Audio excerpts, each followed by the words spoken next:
Chapter 21. Perceptions, Feelings, Thoughts, Emotions, Moods, and Desires. Mechanisms underlying perceptions, feelings, thoughts, emotions, moods, and desires create mental states that have profound impact in shaping our lives. They are all interconnected and can influence one another in complex ways. Even when understanding and managing them can significantly improve our interactions, relationships, and quality of life, science is nowhere close to understanding how their underlying mechanisms work. This chapter not only gives a detailed explanation of how such mechanisms work, but how they are interconnected with each other. Putting it differently, it not only reveals how perceptions are formed, but how feelings emerge from perceptions, how thoughts emerge from feelings, how emotions emerge from thoughts and feelings, how desires are formed, and how all of them contribute to the mood of a person. Mental perceptions. According to the model, mental perceptions are formed in the same way we form sensory perceptions explained in the previous chapter. Following is the first ever explanation of how mental perceptions are processed by the brain. Mental perceptions are processed in the same way as sensory perceptions explained in the sensory perception flowchart earlier, where the sensory information of ongoing interactions is replaced by higher-level mental experiences and states that produce them. For example, if a person helps you in achieving a difficult goal, an attribute summarizing that he is a helpful person is stored in your System 1. When you meet him again, your System 1, that is, your non-conscious self, recalls and processes it, the result of which is sent to your System 2, that is, your conscious self, which makes you perceive him as a helpful person. The perception that he is a helpful person is received by your System 2, that is, yourself, not in the form of a thought, but in the form of a feeling. As feelings play a central role in our daily lives, we are influenced by them all the time, yet we do not know much about them. Even science does not explain the nature of feelings and how they emerge. Following is the first ever explanation of what feelings are and how they work. Feelings. Our brain uses various types of communication to process information and regulate bodily functions. Communication that happens in the interaction processing system, that is, in our mind, within and between System 1 and System 2 to process our interactions is what I call intramural communication. Feelings are the end product of such intramural communication. If further processing of a feeling generated by an interaction is required, for example, in the process of making a choice, we convert it into what we call thought using language. Such decision-making requires deliberation, in which one or more chains of decisions progress in a sequential manner, where each decision is based on the previous one in the chain of thoughts. Such conversion helps tie up the content of an interaction, whether physical or mental, to its counterpart in language. For example, while choosing between wearing a red dress or a black dress, you do not have to convert your choice into language, that is, by saying to yourself, "I'll wear black." You simply pick up the dress with your chosen color based on your feeling. However, in the case of choosing which cell phone to buy, you may need to convert the interaction of buying the cell phone into language for deliberation. For example, it's better to have a larger display for the price compared to a larger memory, as I'm only going to use it to make calls and check emails. In a nutshell, language helps tie up content of feelings generated by physical or mental interactions with their lingual counterparts, so they can be recalled at will for the process of deliberation. Besides 1, storing information of a feeling to the memory and retrieving it when needed, and 2, processing it using cause and effect chains of thoughts for deliberating between multiple options, engaging in deep thoughts, etc., converting into language also helps us, in 3, communicating it with others. How do we use feelings? Feelings that we use in our daily lives are subjective experiences resulting out of intramural communication sent by System 1, whose attributes are simple enough to become evident to System 2, that is, the self, before they reach the stage where we convert them into thoughts. Putting it differently, feelings that we use in our daily interactions are based on information sent by System 1, whose attributes are gained by System 2, that is, the self, without the need of them to get converted into thoughts. An analogy to understand the same is, in the way you can detect whether a flashlight pointing at your closed eyes is on or off without the need to open them, your System 2 can detect the attribute of a feeling sent by System 1 without the need to convert it into a thought. Based on the same, feelings that we use in our daily lives are attributes that are received before the stage where we convert them into thoughts and thus do not reach System 2, that is, the self, in the form of thoughts. The reason we use feelings is that we make thousands of decisions every day that do not require converting them into language, for example, walking without thinking about each step, or dodging obstacles while walking. Sometimes we call them thoughts, even when they are based on feelings, for example, I thought it would be okay. They act as quick fix guides, although not very precise or accurate, for interactions that are 1, not evaluated as significant by System 2, that is, the self, or are 2, repetitive, based on past experiences, habituation or hardwiring, and thus, do not require deliberation or active decision-making respectively. As a majority part of the thousands of decisions we make every day either are not evaluated as significant or are repetitive, such use helps in drastically saving time and energy of converting them into thoughts. We also use feelings as quick fix guides for interactions that are highly significant and time critical. For example, when a part of your body comes into contact with fire, you immediately pull it back without wasting time thinking about it, as even a little hesitation could prove fatal. There are 2 types of feelings: sensory feelings and mental feelings. Sensory feelings are results of physical sensations and perceptions being processed in the sensory system, like the feeling of something being hot, loud, or slippery. Mental feelings are results of mental perceptions being processed in the brain, like the feeling of being safe, happy, or angry. As animals do not have highly evolved language like humans, sensory and mental feelings are used by them as the core means to process their interactions. Putting it differently, a major part of attention, judgments, decisions, behavior, actions, etc. of animals are driven by their feelings.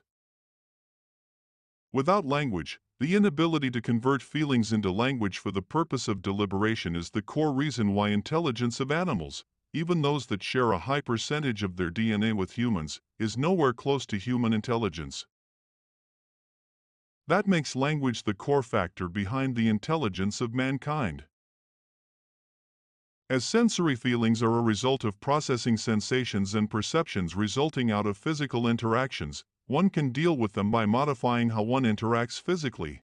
But as mental feelings are a result of mental perceptions being processed in the brain and as feelings are not in the form of thoughts, one cannot deal with them using language, in the way one controls his thoughts using language. For the same reason, it is not possible to avoid mental feelings we receive on an ongoing basis. If a person is having bad or unwanted mental feelings, he can either avoid them by working on their cause or ignore them. To obscure themselves from bad or unwanted mental feelings, some people become addicted to alcohol, the basis of which is revealed for the very first time in the following explanation. Alcohol addiction. Alcohol is classified as a depressant because it slows down function of the central nervous system, which delays sensory information in reaching a person's brain.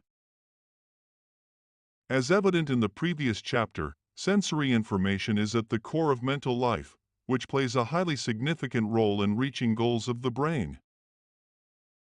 Based on such significance, after consistently receiving it in the same manner since birth, when the consumption of alcohol delays sensory information in reaching the brain, System 1 aborts all its ongoing communication with System 2, that is, the self, so it can attend and evaluate such delay, as it is an unusual event of high significance for System 1, which it is not programmed for. As feelings are a part of such communication, that is, communication aborted by System 1, the same results in saving the person from having such bad or unwanted feelings. Mechanism of emotions.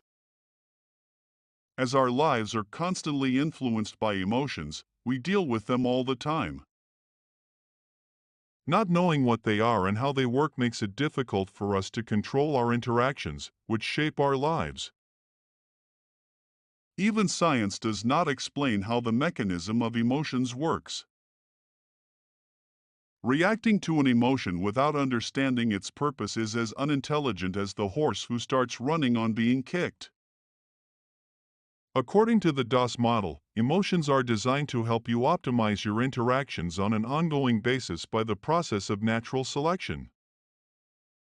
Even though there is no such thing as negative or positive emotions, the reason many classify them as negative and positive is because they lack the understanding of what emotions are and what their purpose is. For example, many consider anger to be a negative emotion, but when used in the right situation at the right time, it is the only tool that can provide a desired outcome. It is, for example, the only appropriate tool one can use on a child who is adamant about not attending the school. If you use it in the wrong place, at the wrong time or in the wrong strength, it is your lack of understanding of how to use it that is to be blamed, not the emotion, which is just a tool. Once you understand the logic behind the mechanism of emotions, you will realize that the best way to optimize your life is when dealing with them in situations they are designed for by the process of natural selection. Following is the first ever fully causal explanation of what emotions are and how they work. We interact with the world using our thought processes, which are based on chains of cause and effect thinking and serial processing environment. In the serial processing environment, it becomes cumbersome to modify such cause and effect-based thought processes to suit the dynamically changing situations of our ongoing interactions. To optimize them in such dynamically changing situations, the process of natural selection has designed the mechanism of emotions, which is revealed in the following explanation. If, based on past experiences, habituation or hardwiring, any significant information related to the dynamically changing situation of your ongoing interaction either exists in your System 1 memory or becomes available to it, it uses its parallel processing capability to detect it and process it with such information in order to evaluate the situation, and comes up with an attribute, which is sent to your System 2 in the form of a feeling, prompting it to take action. The attribute selected by your System 1, which is non-conscious, based on such evaluation is what we call emotion, which is used by your System 2, that is, your conscious self, as a guide to modify your ongoing interaction in order to optimize it. As an example, imagine yourself, that is, your System 2, engrossed in watching a movie in a theater and there is a burning smell coming from somewhere. Your System 1 uses its parallel processing capability to detect it and comes up with the emotion of fear, as burning smell symbolizes danger and destruction that can be caused by fire, the attribute of which is sent to your System 2, which is received by it as a feeling, prompting it to take appropriate action. Without the detection of System 1, it was highly unlikely for your System 2, that is, yourself, which was engrossed in watching the movie, that is, engaged in the chain of cause and effect thoughts while watching the movie, to realize that there was something burning, as it is a serial processor which cannot multitask. This way, even when it cannot multitask, System 2 can reap the benefits of multitasking using the parallel processing capability of System 1. Different emotions use different attributes to optimize your interactions in different ways. For example, while encountering an unexpected or unusual situation, based on its significance to you, the attribute of emotion surprise guides your System 2 to reevaluate it. Or, while interacting in a situation that is good for you, the attribute of emotion happiness guides your System 2 to promote it. In the DOS model language, the reason you become happy in a situation that is good for you is that, based on your past experiences, your brain is programmed by the process of natural selection to promote it.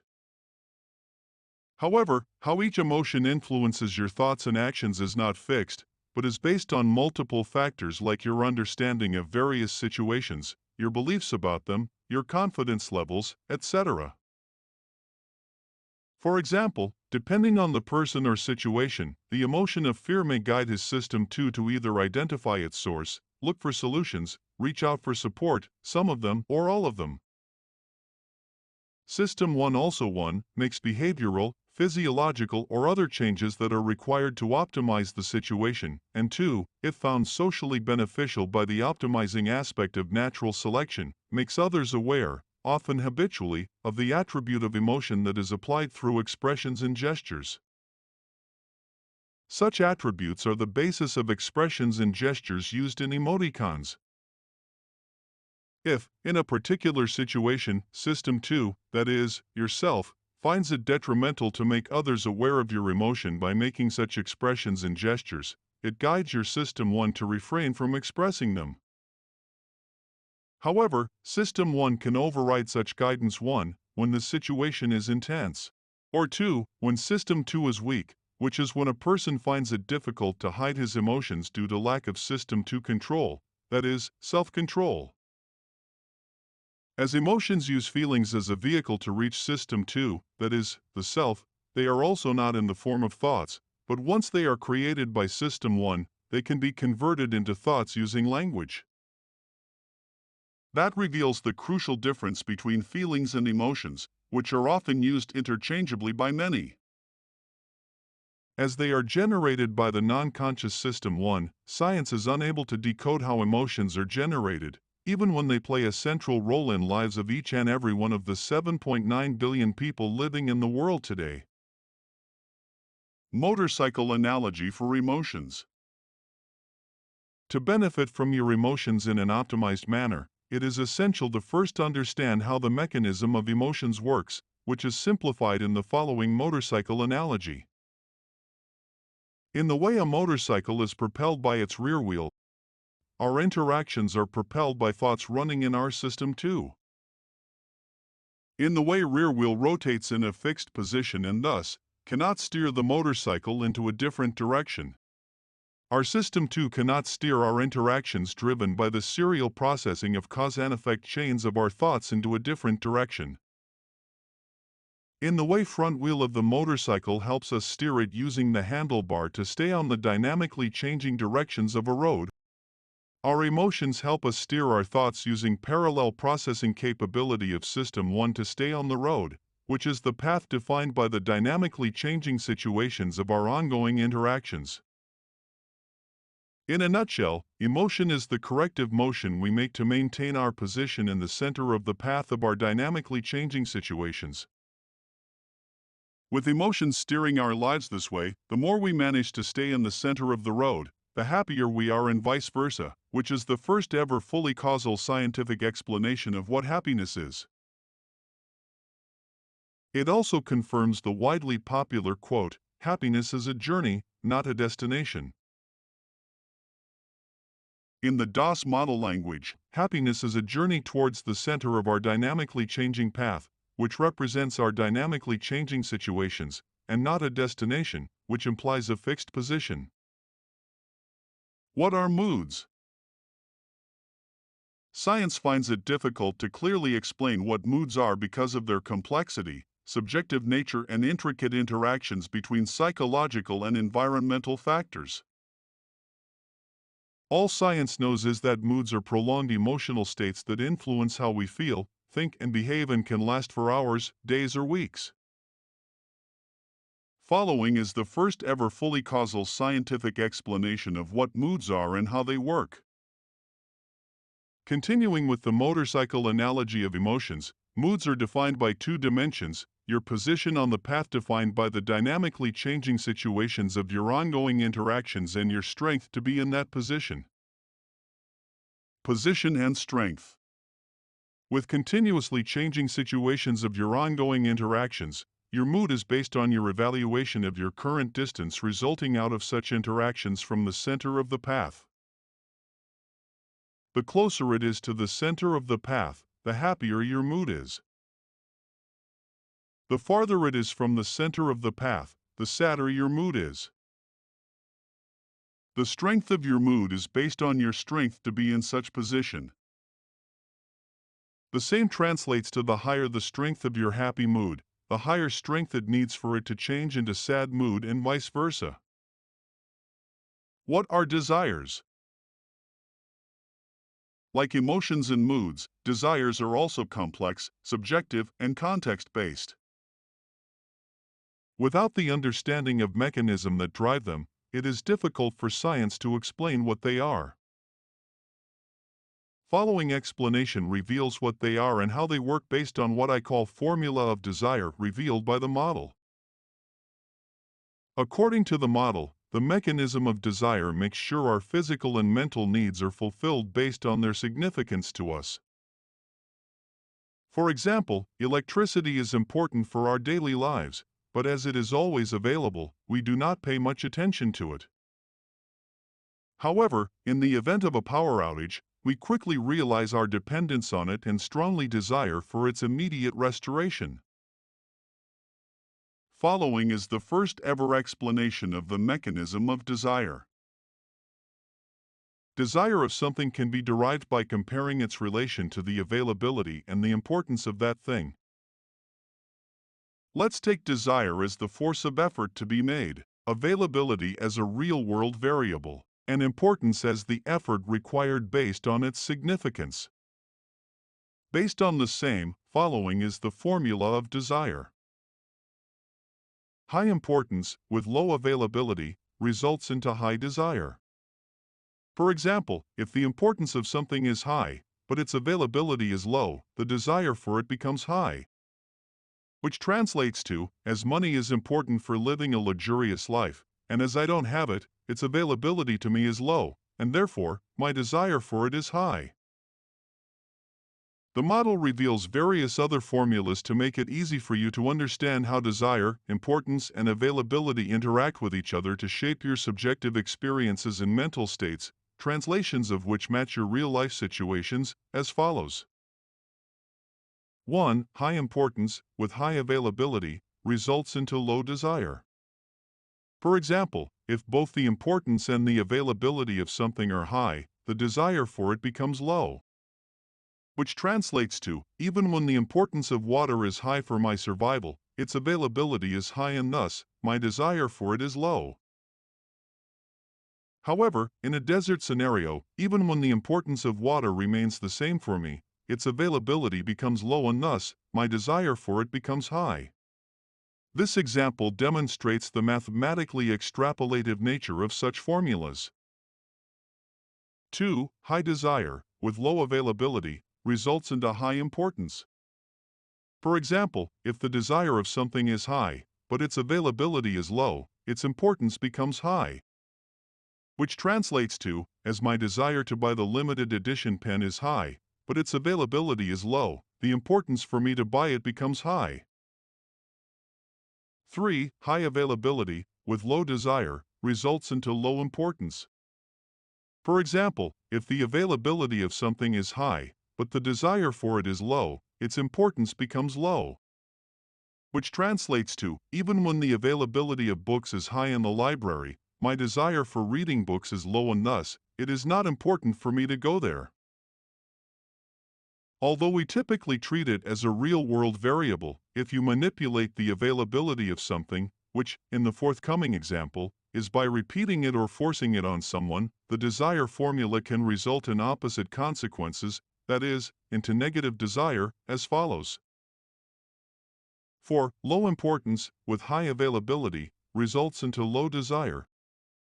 For example, if the importance of something is low, but its availability is high, the desire for it becomes low. Which translates to, when a student does not see studying as important, but his availability to study becomes high due to the teacher's pressure, his desire to study becomes low.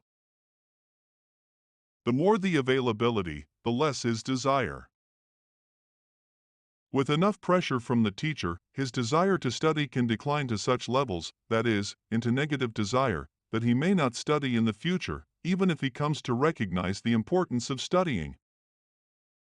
Conversely, when a person gives you the freedom to do whatever you desire, you start liking that person and he becomes important for you. As desires are generated in the form of mental feelings, and as explained earlier, we cannot control the generation of our mental feelings, we cannot control the generation of our desires, but we can either modify our thoughts and beliefs that generate them or control how to respond to them.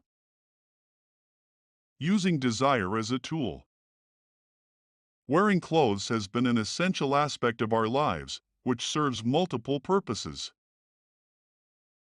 We wear them for protection, modesty, comfort, social status, and cultural expression. They shield us from weather, injuries, and harmful elements. Keep our bodies clean and protect us from germs and dirt. Help us regulate our body temperature and provide us comfort. Help us reflect our personality, culture, profession, and social status. And help us cover our body according to cultural and social norms. Although we wear them for such multiple reasons, they are all secondary reasons. The primary reason we wear clothes, which is the evolutionary reason connected to the process of natural selection, is not known, even to science. In spite of that, most people in the world diligently adhere to the practice of wearing clothes.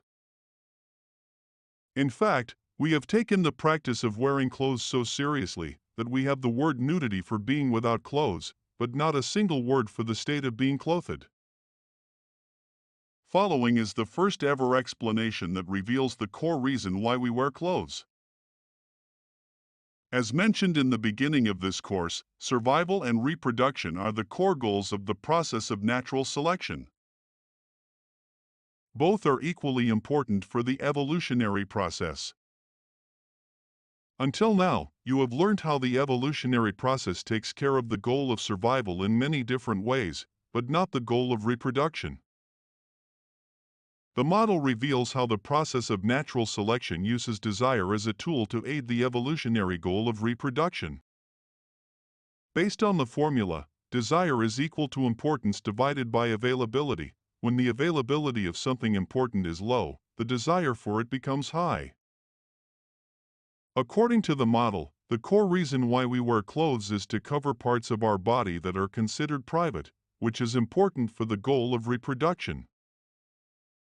By making the practice of hiding of our private parts a sociocultural norm, which exists in most of the human population, the availability of them becomes low and thus, the desire for them becomes high. Such desire is used by the process of natural selection in multiple ways to promote and boost the goal of reproduction. Besides revealing detailed explanations of mechanisms underlying various emotions, my forthcoming work will reveal mechanisms underlying beauty, humor, music, art, taste, etc., which play a major role in influencing them, but are unknown to science. For example, it will reveal the mechanism behind why we like music, which is not only unknown to science, but even to the musician who is responsible for making it. To summarize, this chapter revealed mechanisms and processes underlying perceptions, feelings, thoughts, emotions, moods, and desires and how they are interconnected with each other.